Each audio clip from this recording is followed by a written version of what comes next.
आपको स्वागत करुच्ची news room को। सर वर्तमान समय जो शांति बैठक बसी इस्लामाबाद रे अमेरिका और ईरान भितर वर्तमान समय गोटे अपडेट सामना को आसी जे कराची रे जो $6 बिलियन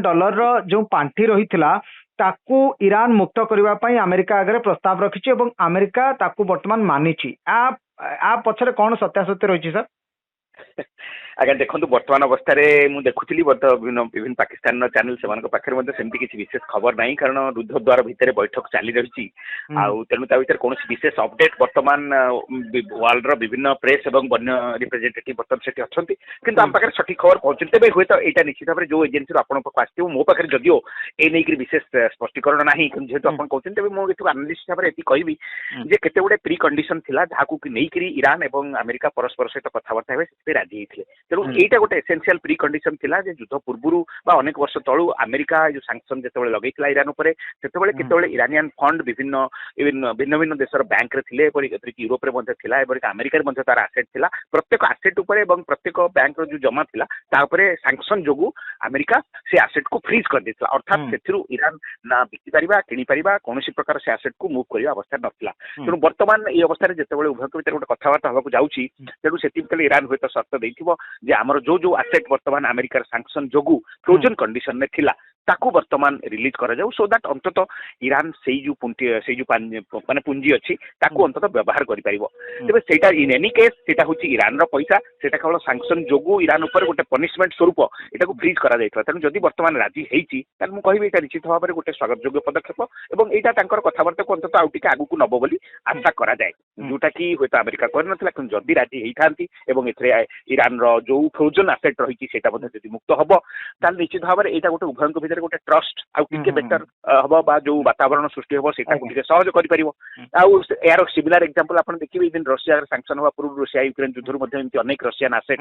यूरोप रो विभिन्न बैंक रे माने बंधा पड़िवा अवस्था रे रहितला ताकू मध्ये एबे मुक्त करा दिबो बोली खबर मिलु। सर ये जो वर्तमान समय ये जो अपडेट आसीची ए अपडेट सुनिला परे आपण केते दूर आशावादी अछंती जे ए शांति बैठक गोटे सक्सेसफुल पीस टॉक हबो आगामी समय बोली आपण केते दूर आशावादी अछंती? आगे देखो यहाँ हूँ गोटे अति छोट स्टेप कारण आगु जो मेन स्टम्बलिंग ब्लॉक जो सबुठ बड़ बड़ ब्लॉक ये तो हूँ गोटे छोट प्रतिबंधक थिला किंतु आगु को बहुत बड़ प्रतिबंधक जो थे उभय ईरान एवं अमेरिका निजर जिद रे अटल रही हरमुज प्रणाली को बिना निशर्त खोली दि जाऊ अमेरिका कहूँ हरमुज प्रणाली जमी जहाज जहाज चलाचल संपूर्ण भाव में स्वाभाविक हम और ईरान कौन से रोकबार नियंत्रण आदौ कौन नियंत्रण ना जमी चलता सेम चलो किंतु वर्तमान सुधा भी ईरान कहूँ जो पर्यंत आम गोटे फाइनाल माने बुझावना रे न पहुंचीचु से पर्यंत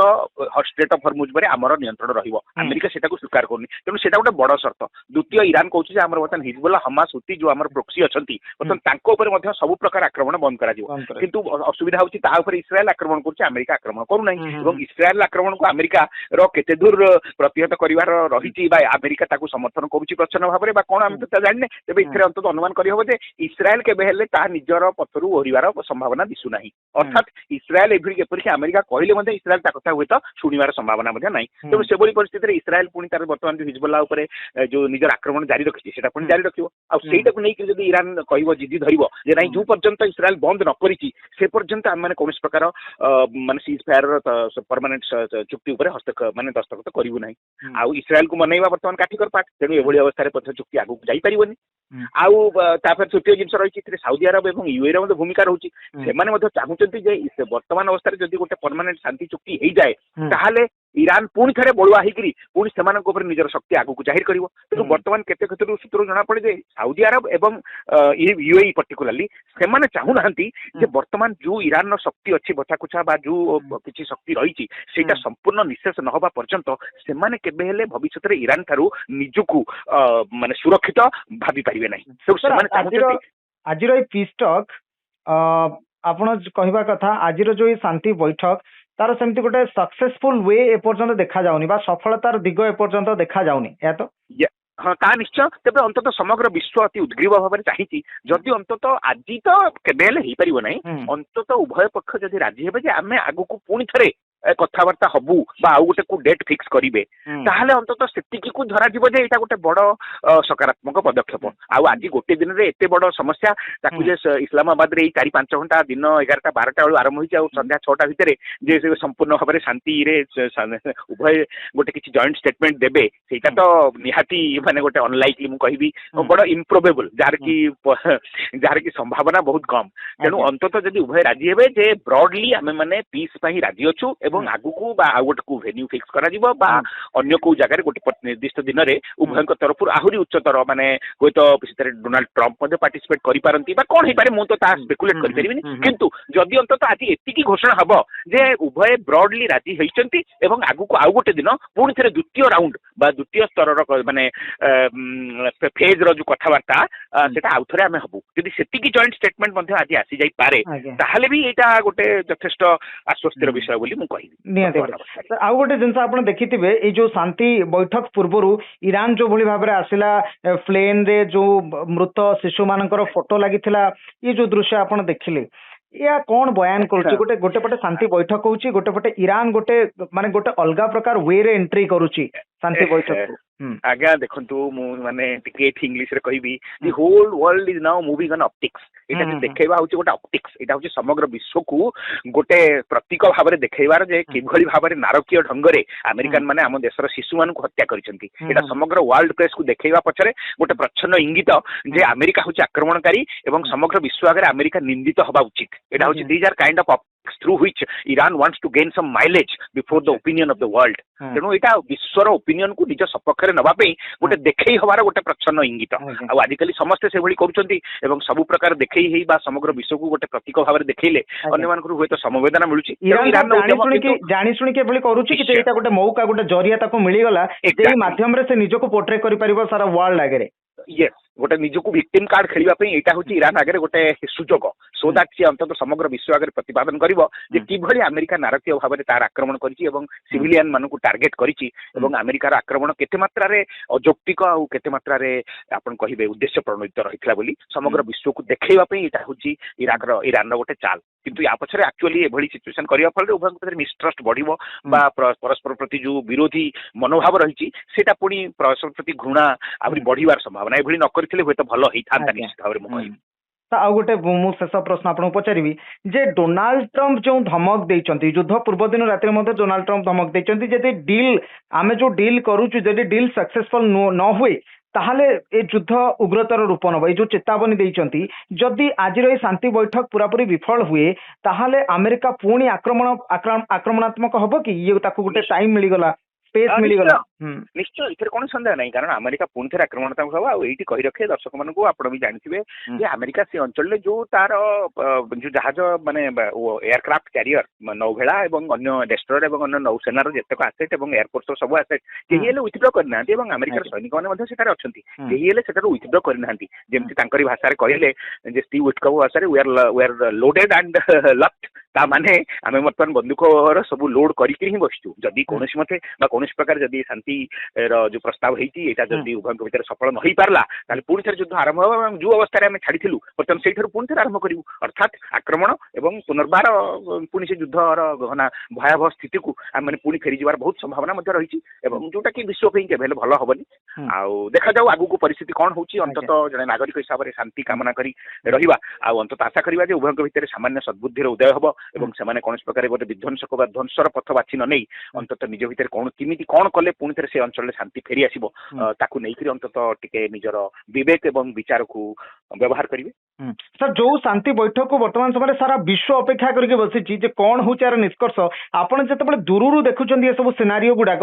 ଆପଣଙ୍କୁ ସର୍ଟଲି କଣ ବ୍ରିଫ୍ କରିପାରିବେ ଏଇ ଶାନ୍ତି ବୈଠକକୁ ନେଇକି? ଏଇ ଶାନ୍ତି ବୈଠକ ଅନୁଷ୍ଠିତ ହଉଛି ଗୋଟେ ସମ୍ପୂର୍ଣ୍ଣ ଭାବରେ ପରସ୍ପର ପ୍ରତି ଅବିଶ୍ୱାସ ଘୃଣା ଏବଂ ଅସୂୟାର ବାତାବରଣରେ। ତେଣୁ ଯଥେଷ୍ଟ ସମ୍ଭାବନା ରହିଛି ଏଇ ଶାନ୍ତି କଥାବାର୍ତ୍ତା ବିଫଳ ହେବ ହିଁ ହେବ। ଏବଂ ନିଶ୍ଚିତ ଭାବରେ ପୁଣି ଥରେ ଯଦି ହୁଏତ ଏବେ ହୁଏତ ସର୍ଟ ଟର୍ମରେ ବା ସ୍ୱଳ୍ପ ମିଆଦି ସୂତ୍ରରେ ଯଦି କିଛି ସମୟ ପାଇଁ ହୁଏତ ଶାନ୍ତି ଆସିପାରେ କିନ୍ତୁ ଦୀର୍ଘମିଆଦୀ ଶାନ୍ତି ସେ ଅଞ୍ଚଳରେ ଆସିବାର ନାହିଁ ଏବଂ ଗୋଟେ ଫାଇନାଲ ଯୁଦ୍ଧ ନିଶ୍ଚିତ ଭାବରେ ଇସ୍ରାଏଲ ସହିତ ଇରାନର ହବ। ଆଉ ଇରାନ ବର୍ତ୍ତମାନ ଯଥେଷ୍ଟ ମାତ୍ରାରେ ସାମରିକ ଭାବରେ ଦୁର୍ବଳ ହେଇଯାଇଛି ଏବଂ ଏହା ପରବର୍ତ୍ତୀ ଯୋଉ ଯୁଦ୍ଧ ହବ ସେଥିରେ ନିଶ୍ଚିତ ଭାବରେ ଇରାନର କ୍ଷତି ବେଶୀ ହିଁ ହବ। ଆମେରିକା ଅତିମାତ୍ରାରେ ଖର୍ଚ୍ଚାନ୍ତ ହବ, ଆମେରିକାର ଯଥେଷ୍ଟ ଏଥିରେ କ୍ଷତି ହବ ଫାଇନାନ୍ସିଆଲି, ମାନେ ମୁଁ କହିବି ଅର୍ଥନୈତିକ ଦୃଷ୍ଟିରୁ ଆମେରିକା ଏଥିରେ ବହୁତ ମାତ୍ରାରେ ଖର୍ଚ୍ଚାନ୍ତ ଏବଂ ତାର ଇକୋନୋମି ପ୍ରତି ଗୋଟେ ବଡ ଆଡଭର୍ସ ଇମ୍ପାକ୍ଟ ରହିବ ନିଶ୍ଚୟ। କିନ୍ତୁ ଇରାନର ଇଭେଣ୍ଟୁଆଲି ମାନେ ଦୀର୍ଘମିଆଦୀ ସୂତ୍ରରେ ମୁଁ କହିବି ଇରାନର ରିଜିମ୍ ଚେଞ୍ଜ ଏବେ ନହେଲେ ବି ପରବର୍ତ୍ତୀ କାଳରେ ହବ ଏବଂ ଇରାନର ମଧ୍ୟ ତାର ଇକୋନୋମି ଏବଂ ତାର ଅର୍ଥନୀତି ତାର ଦେଶ ତାର ସୋସାଇଟିରେ ଗୋଟେ ବଡ ଧରଣର ପରିବର୍ତ୍ତନ ମଧ୍ୟ ନିଶ୍ଚିତ ଭାବରେ ଆସିବ। ତେଣୁ ମୁଁ କହିବ ମୋ ଉପରେ କହିବାକୁ ଗଲେ ଆମେରିକା ବହୁମାତ୍ରାରେ ଖର୍ଚ୍ଚାନ୍ତ ହବ ଏବଂ ଇକୋନୋମିକାଲି ବହୁତ ମଧ୍ୟ ପଛକୁ ଯିବ। ହୁଏତ ସେଇଟା ସମ୍ଭାଳି ନେଇ ପାରନ୍ତି କିନ୍ତୁ ବହୁତ ବଡ ଇକୋନୋମି ବୋଲି, କିନ୍ତୁ ଇରାନ ମଧ୍ୟ ଯଥେଷ୍ଟ ମାତ୍ରାରେ କ୍ଷତିଗ୍ରସ୍ତ ହେବ ଏବଂ ଇରାନର ସମାଜରେ ଏବଂ ତାର ଅର୍ଥନୀତିରେ ମଧ୍ୟ ଗୋଟେ ବଡ ଧରଣର ଇମ୍ପାକ୍ଟ ବା ବଡ ଧରଣର ପରିବର୍ତ୍ତନ ମଧ୍ୟ ଆସିବ। ବହୁତ ବହୁତ ଧନ୍ୟବାଦ ସାର୍, ବହୁତ ଗୁରୁତ୍ୱପୂର୍ଣ୍ଣ ସୂଚନା ଆମକୁ ଜଣେଇଲେ।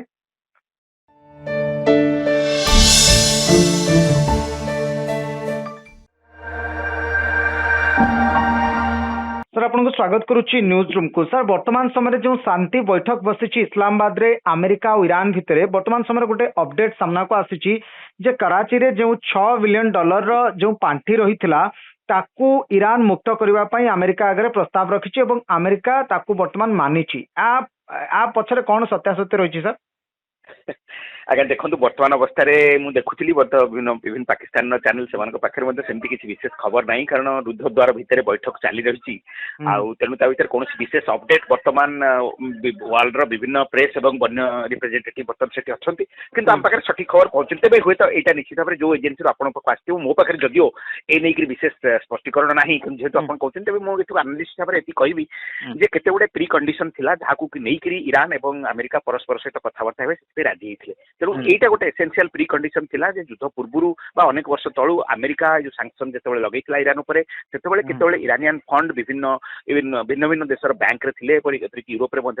अमेरिका तार आसेट थिला प्रत्येक आसेट उपर प्रत्येक बैंक जो जमा थिला सांक्शन जोगु अमेरिका से आसेट को फ्रीज कर देथिला अर्थात से ईरान ना बिकी पारिबा किनी पारिबा कोनोसी प्रकार से आसेट को मूव करिया अवस्था नथिला। तेणु वर्तमान ये अवस्था जेतेबेले उभय भीतर गोटे कथबार्ता होबाकू जाउची तेणु सेतिकले ईरान हुए तो शर्त देइथिबो जे आमर जो जो आसेट वर्तमान अमेरिकार सांक्शन जोगु फ्रोजन कंडीशन में थिला ताकू वर्तमान रिलीज करा जाऊ सो दैट अंतत ईरान से जो माने पुंजी अच्छी ताकू अंतत व्यवहार करि परिबो। तेबे सेटा इन एनी केस सेटा होची ईरान रो पैसा सेटा केवल सांक्शन जोगु ईरान ऊपर गोटे पनिशमेंट स्वरूप एटा को फ्रीज करा जाइतला। तेणु जदि वर्तमान राजी हेइची ताल मु कहिबे एटा निश्चित भाव में गोटे स्वागत योग्य पदक्षेप एवं एटा तांकर कथाबार्ता को अंतत आउ टिके आगु को नबो बोली आशा करा जाय जोटा कि होता अमेरिका कर नथला किंतु जदि राजी हेइथांती एवं एथरे ईरान रो जो फ्रोजन एसेट रही सेटा मध्ये जदि मुक्त हबो ताल निश्चित भाव में एटा गोटे उभयंक भितर गोटे ट्रस्ट आउ टिके बेटर हबो बा जो वातावरण सृष्टि हबो सेटा को टिके सहज करि परिबो। आउ यार सिमिलर एग्जांपल आपण देखिबे दिन रशिया रे सैंक्शन हुआ पूर्व रशिया यूक्रेन युद्ध मध्ये एमति अनेक रशियन एसेट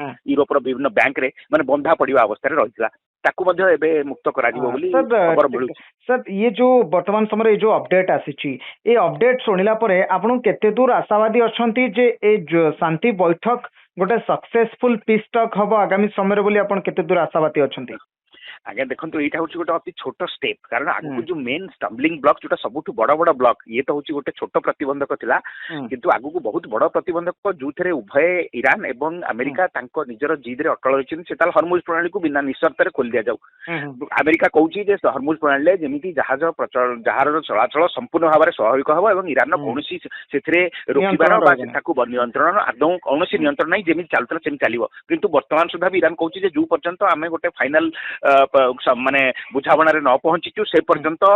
स्ट्रेट ऑफ हरमुज पर आमर नियंत्रण रहिबो अमेरिका सेटा को स्वीकार करनी तेणु सेटा गोटे बड़ शर्त। द्वितीय ईरान कहूँ आमर बर्तमान हिजबुल्ला हमास हुती जो आमर प्रोक्सी अछंती बर्तमान तांको ऊपर मध्ये सब प्रकार आक्रमण बंद करा दिबो किंतु असुविधा होची ता ऊपर इस्राएल आक्रमण करछि अमेरिका आक्रमण करू नै एवं इस्राएल आक्रमण को अमेरिका रो केते दूर प्रतिहत करिवार रहिछि बा अमेरिका ताकू समर्थन करूछि प्रचंड भाव में बा कोन हम तो जानि नै तबे इथरे अंतत अनुमान करि होबो जे इस्राएल केबे हेले ता निजर पथरु ओरिवार संभावना दिसु नाही अर्थात ଅର୍ଥାତ୍ ଇସ୍ରାଏଲ ଏପରିକି ଆମେରିକା କହିଲେ ମଧ୍ୟ ଇସ୍ରାଏଲ ତା କଥା ହୁଏତ ଶୁଣିବାର ସମ୍ଭାବନା ମଧ୍ୟ ନାହିଁ। ତେଣୁ ସେଭଳି ପରିସ୍ଥିତିରେ ଇସ୍ରାଏଲ ପୁଣି ତାର ବର୍ତ୍ତମାନ ଯୋଉ ହିଜବୁଲ୍ଲା ଉପରେ ଯୋଉ ନିଜର ଆକ୍ରମଣ ଜାରି ରଖିଛି ସେଟା ପୁଣି ଜାରି ରଖିବ। ଆଉ ସେଇଟାକୁ ନେଇକି ଯଦି ଇରାନ କହିବ ଜିଦି ଧରିବ ଯେ ନାଇଁ ଯୋଉ ପର୍ଯ୍ୟନ୍ତ ଇସ୍ରାଏଲ ବନ୍ଦ ନ କରିଛି ସେ ପର୍ଯ୍ୟନ୍ତ ଆମେ କୌଣସି ପ୍ରକାର ମାନେ ସିଜ୍ ଫାୟାର ପରମାନେଣ୍ଟ ଚୁକ୍ତି ଉପରେ ମାନେ ଦସ୍ତଖତ କରିବୁ ନାହିଁ। ଆଉ ଇସ୍ରାଏଲକୁ ମନେଇବା ବର୍ତ୍ତମାନ କାଠିକର ପାଠ। ତେଣୁ ଏଭଳି ଅବସ୍ଥାରେ ମଧ୍ୟ ଚୁକ୍ତି ଆଗକୁ ଯାଇପାରିବନି। ଆଉ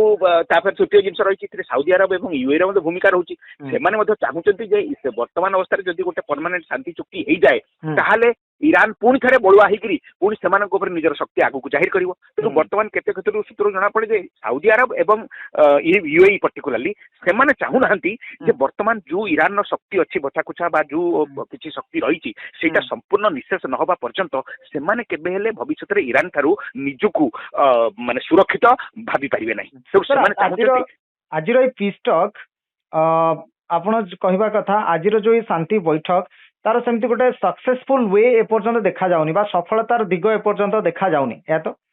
ହଁ ତା ନିଶ୍ଚୟ। ତେବେ ଅନ୍ତତଃ ସମଗ୍ର ବିଶ୍ୱ ଅତି ଉଦ୍ଗ୍ରୀବ ଭାବରେ ଚାହିଁଛି ଯଦି ଅନ୍ତତଃ ଆଜି ତ କେବେ ହେଲେ ହେଇପାରିବ ନାହିଁ, ଅନ୍ତତଃ ଉଭୟ ପକ୍ଷ ଯଦି ରାଜି ହେବେ ଯେ ଆମେ ଆଗକୁ ପୁଣି ଥରେ କଥାବାର୍ତ୍ତା ହବୁ ବା ଆଉ ଗୋଟେ ଡେଟ୍ ଫିକ୍ସ କରିବେ ତାହେଲେ ଅନ୍ତତଃ ସେତିକିକୁ ଧରାଯିବ ଯେ ଏଇଟା ଗୋଟେ ବଡ ସକାରାତ୍ମକ ପଦକ୍ଷେପ। ଆଉ ଆଜି ଗୋଟେ ଦିନରେ ଏତେ ବଡ ସମସ୍ୟା ତାକୁ ଯେ ଇସଲାମାବାଦରେ ଏଇ 4-5 ଘଣ୍ଟା ଦିନ 11ଟା 12ଟା ବେଳୁ ଆରମ୍ଭ ହେଇଛି ଆଉ ସନ୍ଧ୍ୟା 6ଟା ଭିତରେ ଯେ ସମ୍ପୂର୍ଣ୍ଣ ଭାବରେ ଶାନ୍ତିରେ ଉଭୟ ଗୋଟେ କିଛି ଜଏଣ୍ଟ ଷ୍ଟେଟମେଣ୍ଟ ଦେବେ ସେଇଟା ତ ନିହାତି ମାନେ ଗୋଟେ ଅନଲାଇକଲି ମୁଁ କହିବି ବଡ ଇମ୍ପ୍ରୋବେବଲ ଯାହାର କି ସମ୍ଭାବନା ବହୁତ କମ। ତେଣୁ ଅନ୍ତତଃ ଯଦି ଉଭୟ ରାଜି ହେବେ ଯେ ବ୍ରଡଲି ଆମେ ମାନେ ପିସ୍ ପାଇଁ ରାଜି ଅଛୁ ଏବଂ ଆଗକୁ ବା ଆଉ ଗୋଟେ ଭେନ୍ୟୁ ଫିକ୍ସ କରାଯିବ ବା ଅନ୍ୟ କୋଉ ଜାଗାରେ ଗୋଟେ ନିର୍ଦ୍ଦିଷ୍ଟ ଦିନରେ ଉଭୟଙ୍କ ତରଫରୁ ଆହୁରି ଉଚ୍ଚତର ମାନେ ହୁଏତ ସେଥିରେ ଡୋନାଲ୍ଡ ଟ୍ରମ୍ପ ମଧ୍ୟ ପାର୍ଟିସିପେଟ କରିପାରନ୍ତି ବା କଣ ହେଇପାରେ ମୁଁ ତ ତାହା ସ୍ପେକୁଲେଟ କରିପାରିବିନି। କିନ୍ତୁ ଯଦି ଅନ୍ତତଃ ଆଜି ଏତିକି ଘୋଷଣା ହବ ଯେ ଉଭୟ ବ୍ରଡଲି ରାଜି ହେଇଛନ୍ତି ଏବଂ ଆଗକୁ ଆଉ ଗୋଟେ ଦିନ ପୁଣି ଥରେ ଦ୍ୱିତୀୟ ରାଉଣ୍ଡ ବା ଦ୍ୱିତୀୟ ସ୍ତରର ମାନେ ଫେଜ ର ଯୋଉ କଥାବାର୍ତ୍ତା ସେଟା ଆଉ ଥରେ ଆମେ ହବୁ ଯଦି ସେତିକି ଜଏଣ୍ଟ ଷ୍ଟେଟମେଣ୍ଟ ମଧ୍ୟ ଆଜି ଆସି ଯାଇପାରେ ତାହେଲେ ବି ଏଇଟା ଗୋଟେ ଯଥେଷ୍ଟ ଆଶ୍ୱସ୍ତିର ବିଷୟ ବୋଲି ମୁଁ କହିବି। ଆଉ ଗୋଟେ ଜିନିଷ ଆପଣ ଦେଖିଥିବେ ଏଇ ଯୋଉ ଶାନ୍ତି ବୈଠକ ପୂର୍ବରୁ ଇରାନ ଯୋଉ ଭଳି ଭାବରେ ଆସିଲା ପ୍ଲେନ ରେ ଯୋଉ ମୃତ ଶିଶୁ ମାନଙ୍କର ଫଟୋ ଲାଗିଥିଲା ଏ ଯୋଉ ଦୃଶ୍ୟ ଆପଣ ଦେଖିଲେ ଏହା କଣ ବୟାନ କରୁଛି? ଗୋଟେ ପଟେ ଶାନ୍ତି ବୈଠକ ହଉଛି ଗୋଟେ ପଟେ ଇରାନ ଗୋଟେ ଅଲଗା ପ୍ରକାର ୱେ ରେ ଏଣ୍ଟ୍ରି କରୁଛି ଶାନ୍ତି ବୈଠକ। ଆଜ୍ଞା ଦେଖନ୍ତୁ ମୁଁ ମାନେ ଟିକେ ଇଂଲିଶରେ କହିବି the whole world is now moving on optics. ଏଇଟା ଯେ ଦେଖେଇବା ହଉଛି ଗୋଟେ ଅପ୍ଟିକ୍ସ, ଏଇଟା ହଉଛି ସମଗ୍ର ବିଶ୍ୱକୁ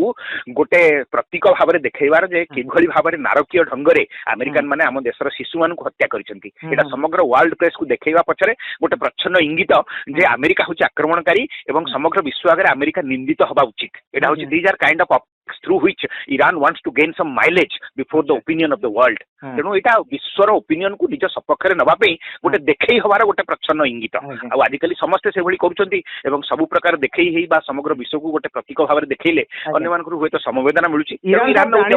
ଜାଣି ଶୁଣିକି ଏଭଳି କରୁଛି କି ଏଇଟା ଗୋଟେ ମୌକା ଗୋଟେ ଜରିଆ ତାକୁ ମିଳିଗଲା ସେଇ ମାଧ୍ୟମରେ ସେ ନିଜକୁ ପୋର୍ଟ୍ରେ କରିପାରିବ ସାରା ୱାର୍ଲଡ ଆଗରେ। ୟେସ୍, ଗୋଟେ ନିଜକୁ ଭିକ୍ଟିମ କାର୍ଡ ଖେଳିବା ପାଇଁ ଏଇଟା ହଉଛି ଇରାନ ଆଗରେ ଗୋଟେ ସୁଯୋଗ ସୋ ଦ୍ୟାଟ୍ ସିଏ ଅନ୍ତତଃ ସମଗ୍ର ବିଶ୍ୱ ଆଗରେ ପ୍ରତିପାଦନ କରିବ ଯେ କିଭଳି ଆମେରିକା ନାରକୀୟ ଭାବରେ ତାର ଆକ୍ରମଣ କରିଛି ଏବଂ ସିଭିଲିଆନ ମାନଙ୍କୁ ଟାର୍ଗେଟ କରିଛି ଏବଂ ଆମେରିକାର ଆକ୍ରମଣ କେତେ ମାତ୍ରାରେ ଅଯୌକ୍ତିକ ଆଉ କେତେ ମାତ୍ରାରେ ଆପଣ କହିବେ ଉଦ୍ଦେଶ୍ୟ ପ୍ରଣୋଦିତ ରହିଥିଲା ବୋଲି ସମଗ୍ର ବିଶ୍ୱକୁ ଦେଖେଇବା ପାଇଁ ଏଇଟା ହଉଛି ଇରାନର ଗୋଟେ ଚାଲ। କିନ୍ତୁ ୟା ପଛରେ ଆକ୍ଚୁଆଲି ଏଭଳି ସିଚୁଏସନ କରିବା ଫଳରେ ଉଭୟଙ୍କ ଭିତରେ ମିସଟ୍ରଷ୍ଟ ବଢିବ ବା ପରସ୍ପର ପ୍ରତି ଯୋଉ ବିରୋଧୀ ମନୋଭାବ ରହିଛି ସେଇଟା ପୁଣି ପରସ୍ପର ପ୍ରତି ଘୃଣା ଆହୁରି ବଢିବାର ସମ୍ଭାବନା। ଏଭଳି ନ କରିଥିଲେ ହୁଏତ ଭଲ ହେଇଥାନ୍ତା ନିଶ୍ଚିତ ଭାବରେ ମୁଁ କହିବି।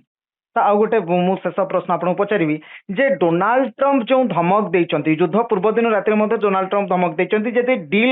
ଆମେ ଯୋଉ ଡିଲ୍ କରୁଛୁ ଯଦି ଡିଲ୍ ସକ୍ସେସଫୁଲ ନ ହୁଏ ତାହେଲେ ଏ ଯୁଦ୍ଧ ଉଗ୍ରତର ରୂପ ନବ। ଏଇ ଯୋଉ ଚେତାବନୀ ଦେଇଛନ୍ତି ଯଦି ଆଜିର ଏଇ ଶାନ୍ତି ବୈଠକ ପୁରାପୁରି ବିଫଳ ହୁଏ ତାହେଲେ ଆମେରିକା ପୁଣି ଆକ୍ରମଣାତ୍ମକ ହବ କି? ଇଏ ତାକୁ ଗୋଟେ ଟାଇମ ମିଳିଗଲା ନିଶ୍ଚୟ ଏଥିରେ କୌଣସି ସନ୍ଦେହ ନାହିଁ କାରଣ ଆମେରିକା ପୁଣି ଥରେ ଆକ୍ରମଣାତ୍ମକ ହବ। ଆଉ ଏଇଠି କହି ରଖେ ଦର୍ଶକ ମାନଙ୍କୁ ଆପଣ ବି ଜାଣିଥିବେ ଯେ ଆମେରିକା ସେ ଅଞ୍ଚଳରେ ଯୋଉ ତାର ଯୋଉ ଜାହାଜ ମାନେ ଏୟାରକ୍ରାଫ୍ଟ କ୍ୟାରିୟର ନୌଭେଳା ଏବଂ ଅନ୍ୟ ଡେଷ୍ଟ୍ରୟର ଏବଂ ଅନ୍ୟ ନୌସେନାର ଯେତେକ ଆସେଟ୍ ଏବଂ ଏୟାରଫୋର୍ସର ସବୁ ଆସେଟ୍ କେହି ହେଲେ ୱିଥଡ୍ର କରିନାହାନ୍ତି ଏବଂ ଆମେରିକାର ସୈନିକମାନେ ମଧ୍ୟ ସେଠାରେ ଅଛନ୍ତି କେହି ହେଲେ ସେଠାରୁ ୱିଥଡ୍ର କରିନାହାନ୍ତି। ଯେମିତି ତାଙ୍କରି ଭାଷାରେ କହିଲେ ଯେ ଷ୍ଟିଭ୍ ୱିଟ୍କୋଫ ଭାଷାରେ we are loaded and locked। ତା ମାନେ ଆମେ ବର୍ତ୍ତମାନ ବନ୍ଧୁକର ସବୁ ଲୋଡ କରିକି ହିଁ ବସିଛୁ। ଯଦି କୌଣସି ମତେ ବା कौन प्रकार जदि शांति जो प्रस्ताव होती है जदि उभय भितर सफल न हो पारला ताले पुणी थे युद्ध आरंभ हो जो अवस्था आम छाड़ी बर्तमान से पुणी थे आरंभ करूँ अर्थात आक्रमण एवं पुनर्बार पुणी से युद्धर गहना भयावह स्थिति को आम मैंने पुणी फेरी जबार बहुत संभावना रही जोटा कि विश्व के भल हबनी आउ देखा जाऊ आगु को परिस्थिति कौन होची अंतत जने नागरिक हिसाब से शांति कामना करी रहिबा आ अंतत आशा करिबा जे उभय भितर सामान्य सद्बुद्धिर उदय हबो एवं सेमाने कौन प्रकार गोटे विध्वंसक बा ध्वंसर पथ बाछि न नै अंतत निज भितर कौन किमिति कौन कले पुणी थे से अंचल शांति फेरी आसीबो ताकू नै करी अंतत टिके निजर विवेक एवं विचार को व्यवहार करिवे। सर जो शांति बैठक को वर्तमान समय सारा विश्व अपेक्षा करके बसी जे कौन हो निष्कर्ष आपण जते दूर देखुं ये सब सिनारियो गुड़ाक आपण को शॉर्टली कौन ब्रीफ करें शांति बैठक को नहीं शांति बैठक अनुष्ठित होची गोटे संपूर्ण भाव में परस्पर प्रति अविश्वास घृणा एवं असूयार वातावरण रे तेणु यथेष्ट संभावना रही शांति कथबार्ता विफल हेबो ही हेबो एवं निश्चित भाव में पुणी थे जदि हूँ तो सर्ट टर्म रे स्वल्प मियादी सूत्र रे जदि किसी समय हूँ तो शांति आसीपे किंतु दीर्घमियादी शांति से अंचल आसबार ना एवं गोटे फाइनाल युद्ध निश्चित भाव में इस्राएल सहित ईरान हम आउ ईरान बर्तमान यथेष्ट मात्रा सामरिक भाव में दुर्बल हो जाए या परवर्ती जो युद्ध हम से निश्चित भाव में ईरान क्षति बेसी ही हम अमेरिका अतिमात्रा खर्चांत हम अमेरिकार यथेष्ट इथे क्षति हम फाइनान्शियली माने मुझे कहि अर्थनैतिक दृष्टि अमेरिका इथे बहुत मात्रा खर्चांत एवं तार इकोनॉमी प्रति गोटे बड़ एडवर्स इंपैक्ट रहिबो निश्चय किंतु ईरान रो इवेंचुअली माने दीर्घमेयादी क्षेत्र में कहिबी ईरान रो रिजिम चेंज एबे नहले भी परवर्ती काल रे हबो एवं ईरान रो मध्य तार इकोनॉमी एवं तार अर्थनीति तार देश तार सोसाइटी रे गोटे बड़ धरणर परिवर्तन मध्य निश्चित भाव बासिबो तेणु मु कहिबो मोट पर कहिबाकू गले अमेरिका बहुमात्रा रे खर्चांत हबो एवं इकोनॉमिकली बहुत बैक मध्य पछकू जिवो होय तो सेटा संभाली नहीं पारंती किंतु बहुत बड़ इकोनॉमी बोली किंतु ईरान मध्य यथेष्ट मात्रा क्षतिग्रस्त हबो एवं ईरान रो समाज रे एवं तार अर्थनीति रे मध्य गोटे बड़ धरणर इंपैक्ट बा बड़ धरणर परिवर्तन मध्य आछि। बहुत बहुत धन्यवाद सर बहुत गुरुत्वपूर्ण सूचना हमको जणैले।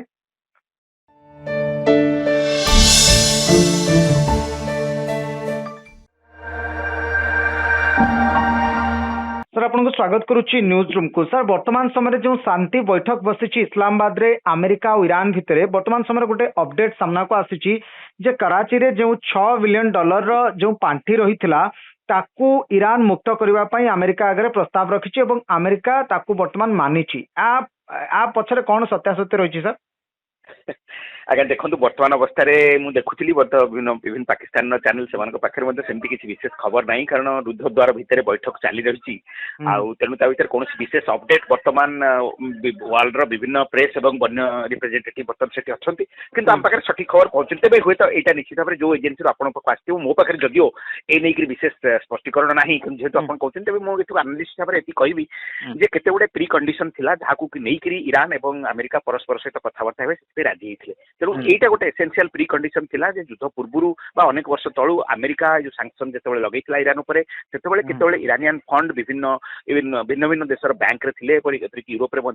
अमेरिका तार आसेट थिला प्रत्येक आसेट उपर प्रत्येक बैंक जो जमा थिला सांक्शन जो अमेरिका से आसेट को फ्रीज कर देथिला अर्थात से ईरान ना बिकी पारिबा किनी पारिबा कौन प्रकार से आसेट को मूव करबा अवस्था नथिला तेणु वर्तमान ये अवस्था जिते उभय भितर गोटे कथबार्ता होगा जाऊँगी तेणु से ईरान हुए तो शर्त देथिबो जे हमर जो आसेट वर्तमान अमेरिकार सांक्शन जो फ्रोजन कंडीशन में थिला ताकू वर्तमान रिलीज करा जाऊ सो दैट अंतत ईरान से जो